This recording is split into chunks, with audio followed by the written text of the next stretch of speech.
In the words of one of the speakers today, out of crisis comes opportunity. The climate for change will never be greater than it is today. And the quicker they are able to act, the more likely they are to be successful. The 134-page Justice in Policing Act contains a long list of reforms, including the banning of chokeholds and the creation of a national registry of police misconduct, while also making it easier to prosecute an officer and ending racial profiling and no-knock warrants. The goal of this legislation is to achieve a guardian, not warrior, model of policing. 2 days after it was introduced, it had its first hearing in Congress. We can and should debate the specifics, but at the end of the day, it is the responsibility and the obligation of the House Judiciary Committee to do everything in our power to help deliver that change for the American people. The committee heard from the brother of George Floyd, who urged action in his brother's name.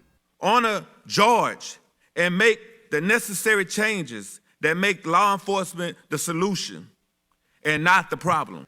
Defunding police is not part of the legislation, but it was a major focus for Republicans on the panel. The fact that my Democrat colleagues won't speak out against this crazy policy is just that frightening.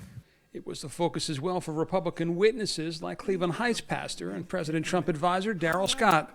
I do not recommend throwing the baby out with the bathwater by labeling all police officers as bad cops. Senator Sherrod Brown, one of the bill's Senate co-sponsors, told me he's not surprised and expects it to be a theme as well in the Senate. Well, everything Donald Trump does is to try to distract.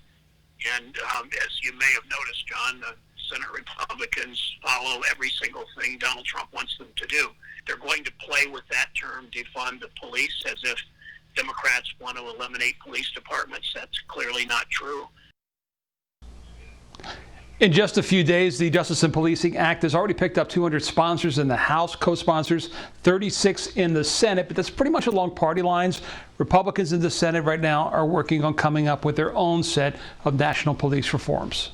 All right, so John, what are the odds then that both sides come together on their plans?